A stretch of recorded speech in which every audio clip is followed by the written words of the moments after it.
Affirm, the buy now, pay later company, reported quarterly financial results that pleased stock market investors, and the stock price is up almost 11% following the announcement of the results. Of course, I'm happy about that because I've had Affirm stock rated as a buy all year long in 2025, and it's up almost 42% year to date. So I'm happy this stock has performed well because I recommended it and rated it as a buy.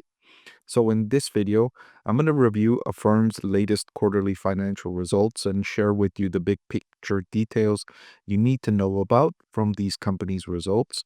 And I'll share with you my proprietary discounted cash flow calculation that values the business and calculates a fair value for the stock. I'll also share with you the valuation on a forward price to earnings basis so we get another perspective on valuation. And I'll update my buy or sell rating and let you know if I still think the stock is a buy after it's increased by so much already in 2025. I want to thank the Motley Fool for sponsoring this video. Visit fool.com/Parkev for the 10 best stocks to buy now. Affirm reported that it now has 377,000 active merchants on its network, and that was up 24% in 2025, fiscal year 2025. And they're demonstrating increased transaction frequency, which was up 20% during the same time. Now, that's one of the important parts of Affirm's business. It's a network, a platform that brings together merchants and buyers, consumers, borrowers. And you can't have one without the other, and one helps the other. So when Affirm adds new merchants to the platform, it makes the platform more attractive to consumers, because if you have more businesses that offer these buy now, pay later services, then more consumers will want to sign up to these buy now, pay later services like Affirm. So it's a positive, virtuous cycle that feeds on itself, and one side always helps the other. I mentioned merchants, right? If you have more consumers that are signing up to Affirm's platform, that's going to make merchants more open and willing to accept Affirm on its platform to sign up with Affirm. Now, Affirm benefits from this tailwind that's boosting business overall. You see, when a consumer is looking at a purchase price of $500, they may not buy that product. But if they can see that they can sign up for buy now, pay later and make 5 installment payments of $100 instead of one upfront payment of $500, they're probably more interested in purchasing the product. So Affirm's services help businesses make sales. So they're going to be more interested in offering this to their buyers because it helps facilitate sales. And that's the tailwind that's boosting Affirm and other buy now, pay later. The whole industry is benefiting from this tailwind that adds purchase improvements that facilitates or greases the flywheel of our economy and creates more transactions. Now, you can argue and say, well, people should just save and only buy things when they have enough money to buy them. And I would agree with you, but that's an argument for a whole nother type of argument. And our whole economy here, at least in the United States, is based so much on borrowing that it's unrealistic to think what would happen if we had no borrowing. That's an interesting experiment, actually. I usually run a case study in my economics classes and sometimes in my finance classes that I teach at university. And I have students evaluate the scenario where people couldn't borrow, right? What would home prices be if you couldn't get a mortgage to buy a home and you had to save up all of the money you needed to buy a home? Imagine what home prices would be, right?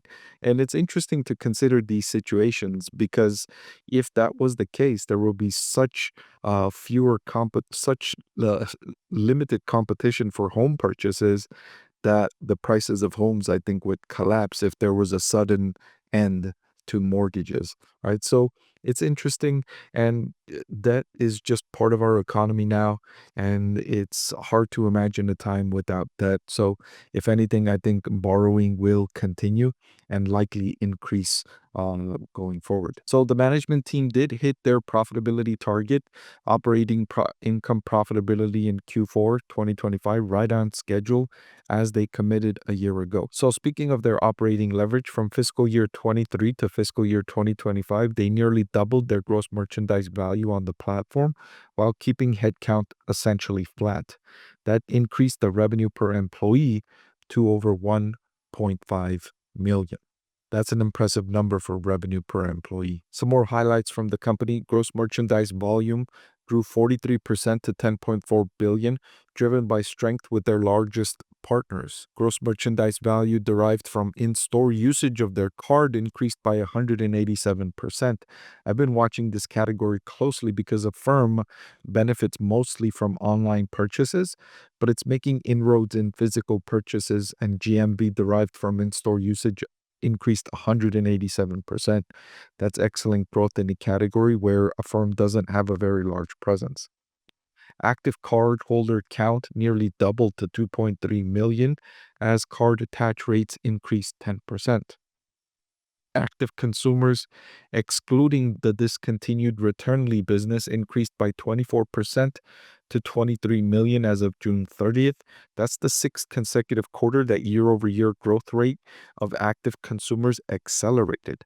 That's the second derivative, which I talk about a lot on my channel, being incredibly important as an indicator of demand for a company's products. Not only is the company increasing customer acquisition, but it's increasing the rate of increases.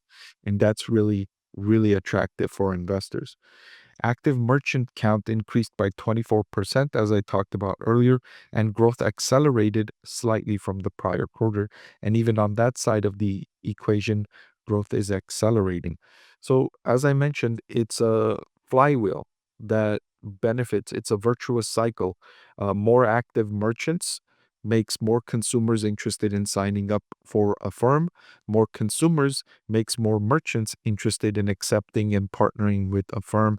And so they just feed on each other and it continues expanding, and it has the potential to be a very lucrative business in the long run. I modeled this business model to something like Visa, right? Visa has over 4 billion cards outstanding, and Visa operates on an operating profit margin over 60%. It's the most profitable company out of all of the companies that I've followed. And so Affirm has that kind of potential to build a network, a two-sided network with merchants and consumers. I don't think it can reach, well, it could over the very, very long run. It could become as successful as Visa, but even if it only achieves half of the success of Visa, it will deliver phenomenal returns for shareholders in the long run. So now that we looked at the key performance metrics from the company's latest quarter, let me share with you valuation. The intrinsic value per share I calculated for Affirm is $67 per share. Now, I haven't had a chance to incorporate the new data from the recent financial release into my discounted cash flow valuation model. It typically takes a few days for me to digest the new information and incorporate it into the valuation. I wouldn't be surprised if my intrinsic value per share increases following the absorption of the new information. The current market price now, after jumping by 11%, is $88.22. And when I go to fiscal.ai, which is my preferred data provider, and I look at the forward price to earnings ratio, it's trading at a forward PE of 40, which is near the most expensive this stock has been, going all the way back to January of 2022. But at that point, the forward PE ratio was negative. In fact, it was negative all the way to July of 2024. But as I mentioned earlier, the company recently hit profitability on an operating income basis. So as I highlighted, I've had Affirm stock rated as a buy all year long here. I last updated this recommendation on May 9th, and the business performance continues improving. And the valuation, while it is getting expensive on a risk versus reward basis and measuring the company's performance and total addressable market opportunity, I think it's still worthwhile to pay a premium price for this business because it's demonstrating excellent performance metrics. So I'm going to reiterate my buy rating on Affirm, letting you know that I still think it's a buy even at these higher prices. Hey everyone, I'm excited to announce that my book is finally available for sale. I've been working on it for more than a year now, so I'm really excited to finally share this with you now. It goes through my framework for evaluating stocks. Some of you often ask why I like this stock or why I like the other stock, and this framework provides you the things that I look at when I'm evaluating stocks. I've added the link in the description below.